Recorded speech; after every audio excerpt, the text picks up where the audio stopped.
Morning, everyone. In the spirit of our new year, I wanted to make sure that we talked about not just our physical needs, but also our mental needs. So celebrating our new year, I brought in Miss Christina Roop with NAMI Fresno. How are you? I'm doing well this morning, thank you. Good. Now, before we get off, I have a bunch of questions for you, but I do want to know, so NAMI Fresno, at the end of the day, what is your guys' main purpose in the community and what services do you provide to everyone? Our main purpose is to give hope and improve the quality of life for people who are affected by mental illness. Our goal is to help educate the community and individuals who are experiencing mental health challenges. The purpose of that is restore that hope, but reduce stigma around mental illness. Fantastic. And I know you guys do so much work throughout the community, and a lot of that also has to do with help, like you said, breaking that stigma with mental illness, behind mental health. And now for our new year, we've been talking about a lot of people put an emphasis on their physical resolutions, but what are some things people should keep in mind for their new year to kind of start it off right, but also have maintainable goals? Yes, we all make resolutions. We're going to make changes. We're going to eat better. We're going to do more exercise. We're going to cut back and maybe travel more. Something wild. And then we find out that our days fly by us, and then our weeks fly by us, and then before we know it, we're back in the holiday period again. I feel like it's so easy to say, awesome, my resolutions are this, this, and this, and then all of a sudden you get back to your everyday life and it's like, oh, I'm really tired. I don't have as much time as I thought for that, you know? You kind of hit it really hard at the beginning and then everything becomes very taxing. Yes, exactly, because the things around us don't always change. We still have our obligations. We need to work. We have children to care for.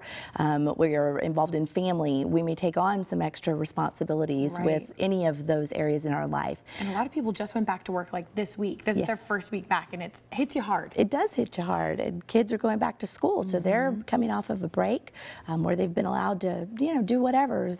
They've either traveled, they've laid around at home, they've enjoyed some family time, and now they're jumping back into the swing of things, and it can get overwhelming very, very quickly. So what should people really do when they're thinking about not just their resolutions, but when they just want to keep a positive mental, mindset throughout their year? What are some recommendations you have?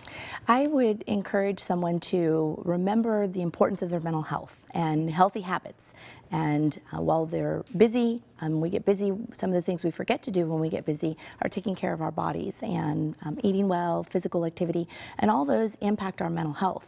And so if we practice healthy habits, it will improve and maintain our mental health in a positive area where when life does come at us in a challenging way, we will navigate through that healthy versus unhealthy. And so being aware of our body and our mind is extremely important through those periods of time. And one last question for you for this segment. So when it comes to the word mindfulness, what does that really mean? And we'll get into that more a little bit in the later hours as well, but just overall mindfulness, what does that mean to a person? Mindfulness for a person is being aware of the moment, being aware of everything around them in that moment, the way their body feels, breathing, the way sounds affect them, smells, things that they see, and just experiencing that moment in time with them. It's grounding them. Awesome. Christina, thank you so much. Everyone, make sure to stay with us. We're actually going to be practicing some mindfulness techniques and some breathing. And make sure to stay with us right after the break.